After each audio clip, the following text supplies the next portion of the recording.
Part 4, PJI Prevention for the High-Risk Patient. Our guests for this accredited series are Dr. Jessica Seidelman and Dr. William Juronic. Both work at the Duke University School of Medicine in Durham, North Carolina. Dr. Juronic, can we talk about a case that you've seen where you've worked with prevention and a high-risk patient? Of course.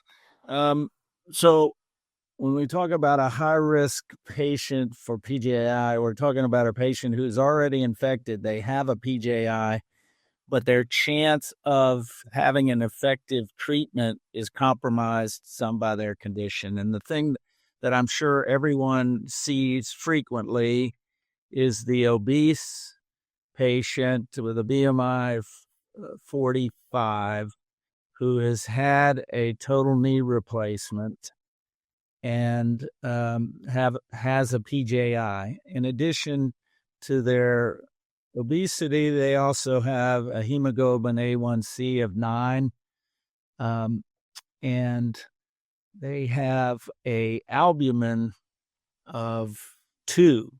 And we can talk about that later, but albumin is a good indicator of chronic inflammatory state as well as nutritional state.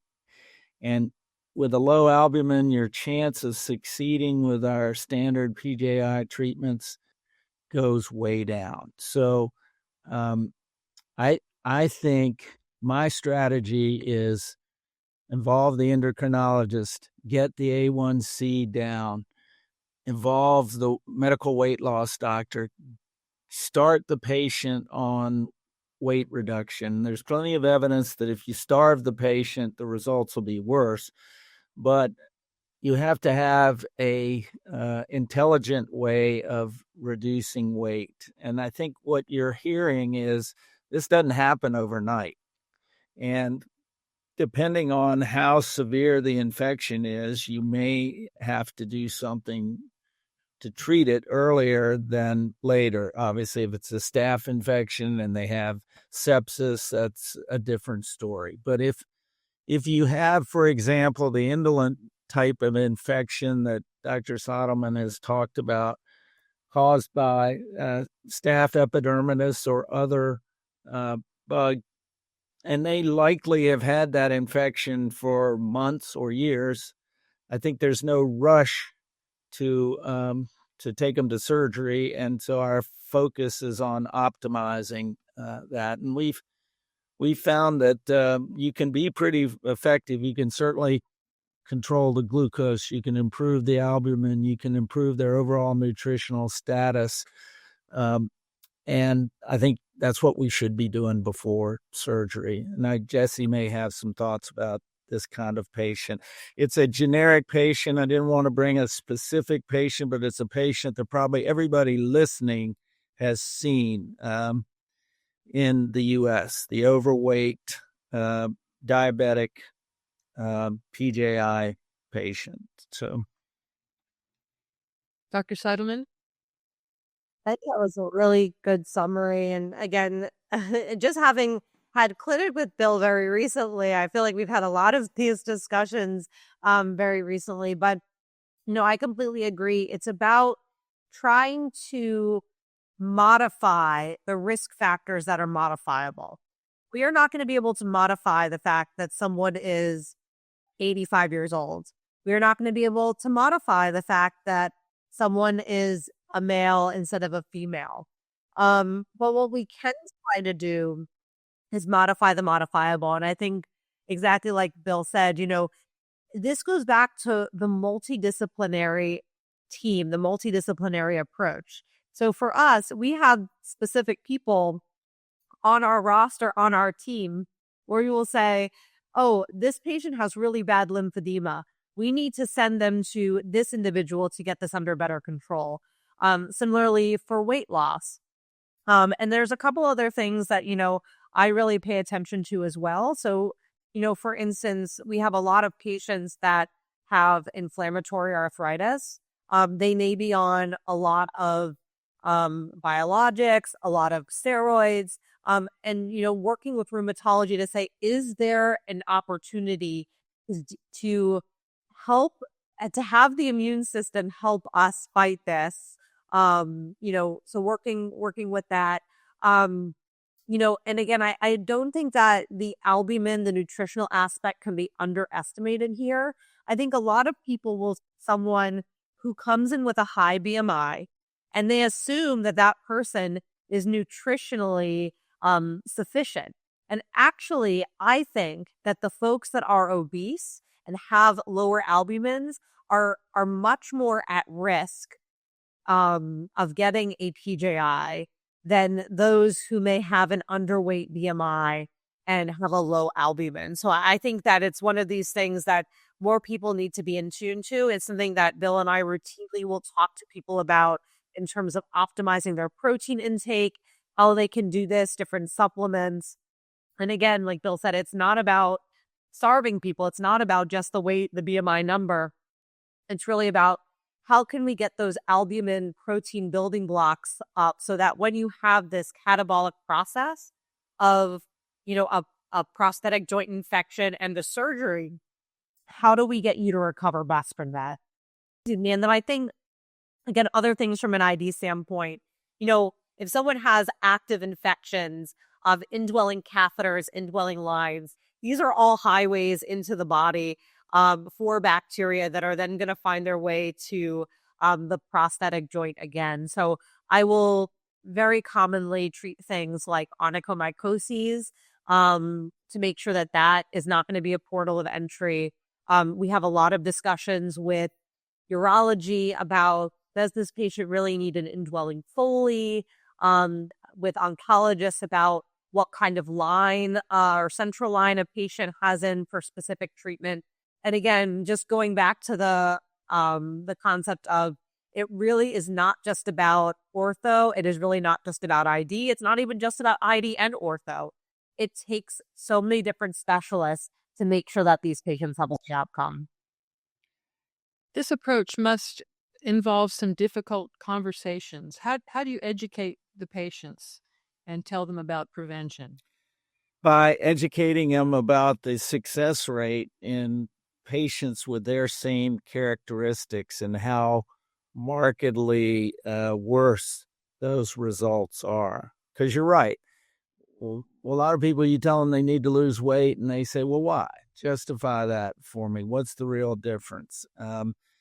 My albumin is low. Why is that important? And so you're right. It's a huge educational thing. And the interesting thing is, in these patients with PJI, they are so beaten down by the whole process that they're willing to listen and understand. And I think that's a really good point. A lot of what Bill and I do is in the outpatient setting. We are seeing these patients prior to them showing up in peri-op, right? So we have the opportunity to talk with them.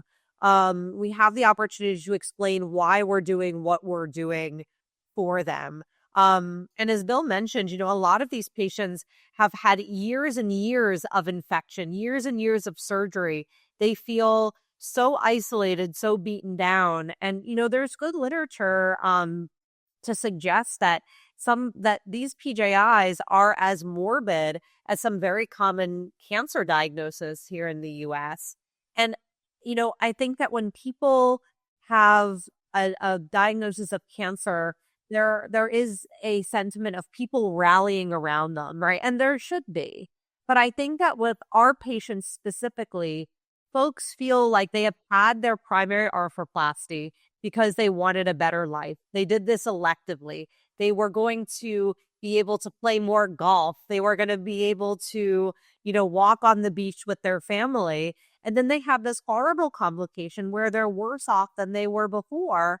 And there isn't the same amount of support out there for these patients. In fact, because they're labeled as infection, I think a lot of folks feel pretty isolated. They feel like, am I going to make folks sick? I had a really big conversation with a patient recently where she wanted to go hold one of her new grandbabies and was told not that she couldn't do it because they were concerned that she was going to make the baby sick. And I said, absolutely, let's break this down. Let's understand that a little bit more. But all that to say that I think patients are are reassured by coming in to see us because we've seen so many people like them. We've treated so many people like them. And by being able to explain, here is something that you can do, that you can be proactive for to reduce your chance, or I should rather say, increase your chance of success. I think a lot of patients really take that and say, look, I do not want to go through this again. I am going to, do whatever is in my control because so much of what happened to me was really out of my control. So I think, again, shifting the practice again to this outpatient setting where we can have these conversations, where we can plan is really powerful and helpful for these patients. I would just add, I think Jesse has described the PJI patient is the modern day leper. For those of you who have ever heard of leprosy and what it was like and how people would shun those patients and avoid those patients, some of that goes on with PJI treatment even today, and we need to change that. It's not uncommon for providers to want to do the primary joint surgery, but not really want to manage the infection should it happen. And I'm not sure that that's terribly wrong if they're not going to do a good job in managing the infection. And there is some feeling that we need referral centers across the country to manage PJI, and I think that is slowly working through, and people are getting more comfortable with that concept. Before I leave you today, is there anything that you wish that I had asked you that I did not ask? Something that we didn't cover? I think I would just want to add that like I said, we've had this clinic open since July of 2020. And that it is truly one of the things that brings me a lot of joy in my clinical practice and just personally to be able to, take care of these patients, to have longitudinal patient-physician relationships, to work alongside the expertise of Dr. Juranic and the other orthopedic surgeons at our institution. I think it is something that we need to inspire another generation of young clinicians to get into. All I can say is that I found it incredibly rewarding. You are helping people who really have nowhere else to turn. Again, you're not going to win everything, but I think in general, folks are so grateful for what you are doing.